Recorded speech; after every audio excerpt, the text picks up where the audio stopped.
Exceltrove online. Good afternoon from the majestic valley of Cagayan here in the Philippines. It's Conversation with Dr. D. This evening, we'll talk about how to handle depression due to bullying. We'll elicit the perspective of my son, Zephyr Arsenio Dayag, who personally experienced being bullied. And we have with us my son, Zephyr Arsenio Dayag, who will share his personal experiences on bullying and how he handled his particular depression after experiencing bullying. Good afternoon, my son. Good afternoon, Daddy. How are you today? I'm fine. Yes, so how did you experience bullying? I experienced bullying in my school, physically and mentally. It started physically because I was beaten by some of my classmates by getting pushed or punching me. The worst that happened so far was I got punched on my left arm and it turned black by this part. Then mentally, because they try to isolate me from the rest of the class. They try to make me the odd finger, the odd one. So to me, it really wasn't that bad at the start because I was getting along well with the teachers, so it wasn't a big problem. So how did you react after being bullied? After being bullied, the first thing that happened to me was I couldn't do anything because I was too shocked of what happened. Because before, I could get along with people well and they didn't treat me like that.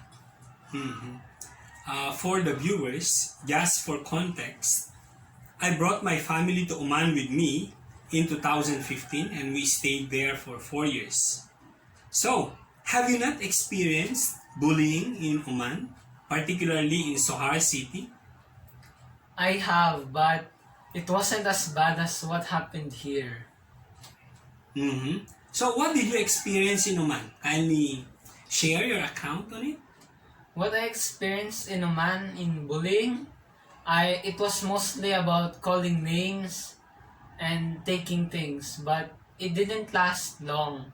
It was just short because the students or the bullies, actually, some of them get caught by the teachers. So the teachers themselves find ways and ask other students what's happening to the new ones, especially the transferees. There in Oman, the teachers addressed bullying properly. Is that so? Yeah. Yes. Because when the worst part happened in bullying before is that instead of making it wait or after the classes, they do it directly. If it happened, for example, 5 minutes ago, after 5 or so minutes, they'll call you to the office of the principal or just talk to you Directly? Yes. Okay, so it pays, my dear friends, if our teachers in schools, particularly in high school, are observant in their classes, and that if they observe that some students are being bullied, especially the new students, then they have to act accordingly. They have to be proactive. Okay, my son, what are the specific effects of bullying to you?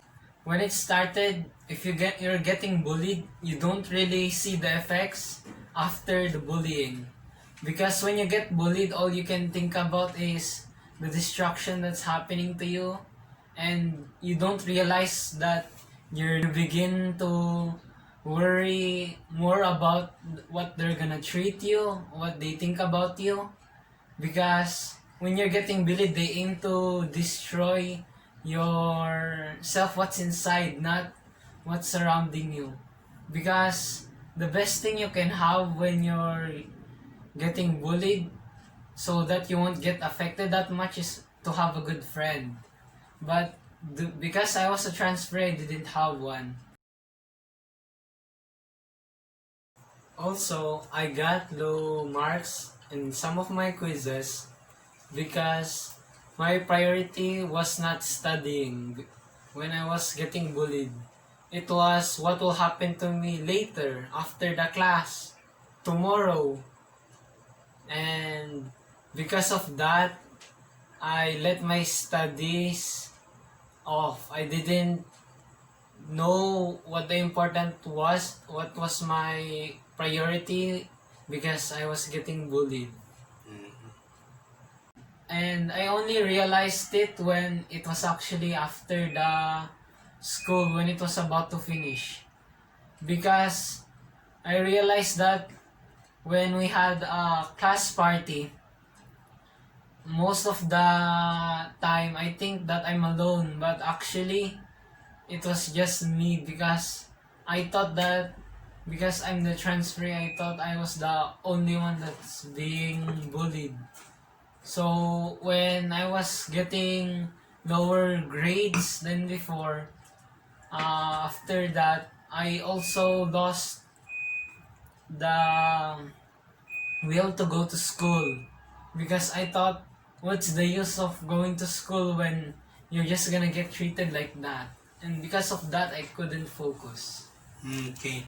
So obviously you have overcome bullying Yeah. and the pangs of bullying.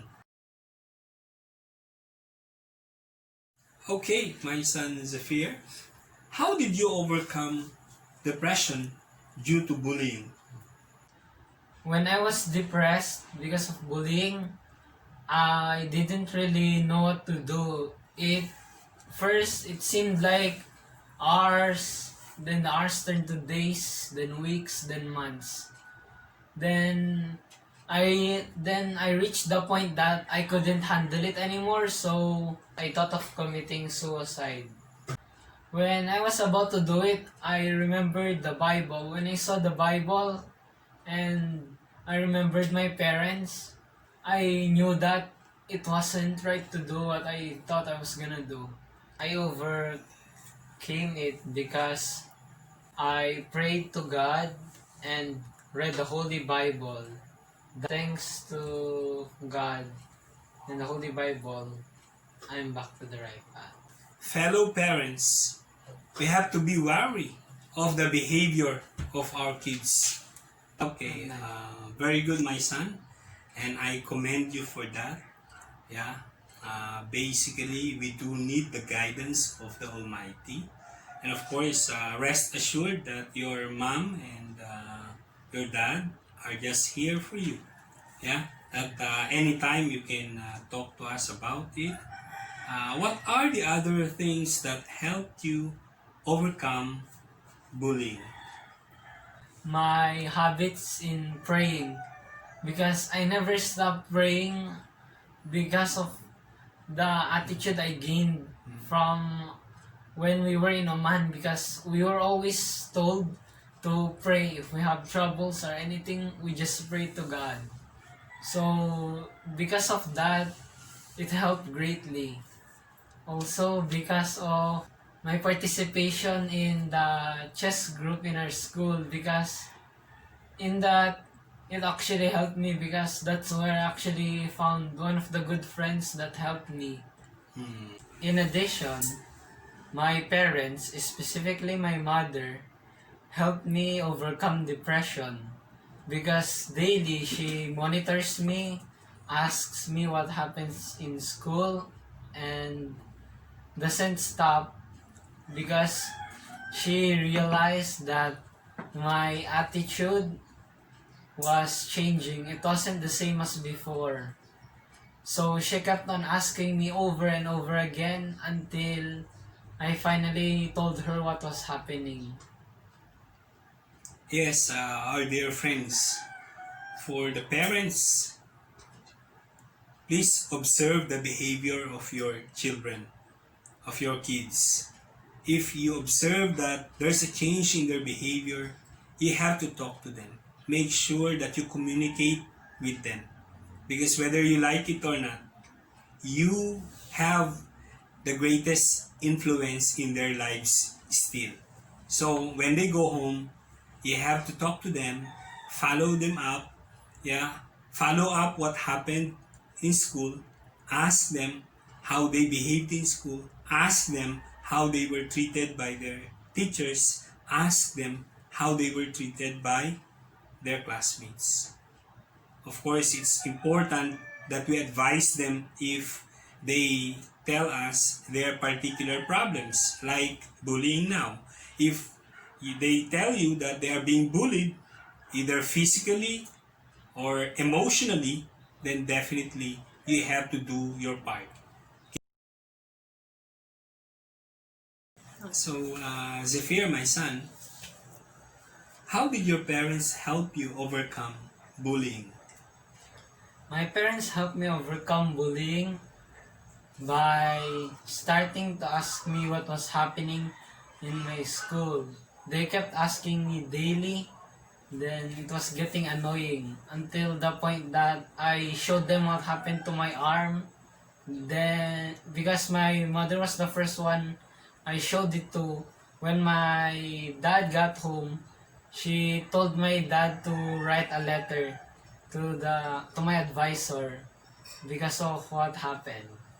So, Zephyr, I remember there was a time that your mother told me to write a letter to your advisor.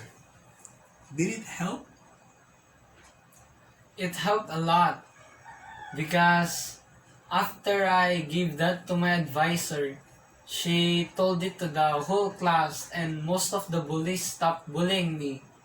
But something happened shortly after because one of my classmates, I think he was still angry at me or whatever, I'm not sure. Um, he tried to he tried to annoy me by slapping my butt all over again, even though he knew that I told the advisor. So after the class, I told the advisor it, and then when af- when we finished talking, it was done because the next day, every bully that I met changed. They started avoiding me because they couldn't help it. If they can't help bullying me, and so most of them didn't change at all. Okay, so for the viewers, especially the parents, it helps if we are proactive. If we, of course, listen to our son and learn that he was bullied or she was bullied, we have to do our part. It's simple. Write a letter to the advisor. That's the first thing. The second thing is to visit the advisor if the bullying continues. Because once you visit the advisor will be compelled to address the issue. And if not, of course, the case may be elevated to the principal and the principal would talk to the advisor and so on. So in our case, we trusted the advisor of my son and good enough. The advisor tactfully addressed the bullying that took place in her class. And so, after that, we were content.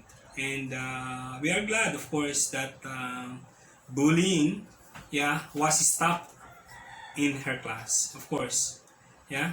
Although, once in a while, we still hear from our son that he gets bullied, we always remind him to be kind to his classmates. So, Zephyr, very good that you have overcome bullying and the depression brought about by bullying. Great job, anak. I commend you for having overcome your depression after being bullied. This time, I'd like you to give pieces of advice to those who got bullied in school or those who experience bullying in school. My advice to those who are getting bullied or have experienced bullying in school is not to hesitate to tell your parents what's happening to you at school every day. Because if it's even one day that you don't tell them, you'll feel ashamed. You should not feel ashamed to tell your parents what's happening to you to school, because they love us, and to finish or anything that's happening to us in school, we have to tell our parents. Secondly, we have to tell our teachers immediately. If we have any problems in school, we should tell them immediately. And lastly, but more importantly, we should pray. Because just as what happened is that when you pray, God will not forsake you. Because He's always guiding us in every step of our lives. So, even if you can feel it or can't, see it or not, He will always guide us. Even if you think that you're gonna do wrong, then you'll think again, then you'll realize that it's not correct. The one who told you that is the angel that God sent you. Okay, thank you very much, anak. Keep on being a blessing to others. Thank you very much. My dear friends, for the parents out there, how can we help our kids handle depression due to bullying? Let me point out 5 tips. The first is to communicate with our kids. Always talk to your kids, because whether you like it or not, they have pleasant and unpleasant experiences in school. So if you listen to their unpleasant experiences, make sure that you tap their shoulder. Tell them that they can overcome their problems, their challenges in school. And of course, you must be proactive. If you observe that your kid's behavior change, you must do something by communicating with his or her advisor. If your son, for example, was bullied physically, you have to write a letter to the advisor explaining the incident. Or if not, maybe you can visit the advisor during his or her free time and tell directly the advisor about that experience, so that the advisor would address the issue of bullying. The next tip that you can, of course, consider is boost his or her confidence. If our kids have mastered enough courage and confidence to be in school, even if they are bullied, even if they have unpleasant experiences, they will thrive in their new school or in their school. They can overcome the bullies, they can overcome their bullying experiences. So, it helps that we let them master the audacity to face the challenges on their way. The last tip is to teach them values. Let's make sure, my dear friends, that we teach them kindness, honesty, humility, respect for others. If our kids learn from us the values of humility and kindness, definitely they will be humble in their classes. They will be kind with anyone in their class, whether their classmate is rich or poor, strong or weak. They'll be kind to them. If we have instilled respect for others, then our kids will be respectful of their classmates, of their teachers, of the school administrators. It helps that we model to them having respect for others, regardless of their stature in life. So, dear friends, fellow parents, if your kids feel depressed due to bullying, make sure that you do your part. First, communicate with your kid. Second, observe your kid's behavior. Third, communicate with his or her advisor. Fourth, boost his or her confidence. And fifth, teach him or her values. That's all for now. Thank you very much, dear Exceltrove viewers. If you like this video, or if you learned something from this video, please like, share, and subscribe. And of course, hit the notification bell so that you'll be updated of our videos. Always remember, let's always be a blessing to others.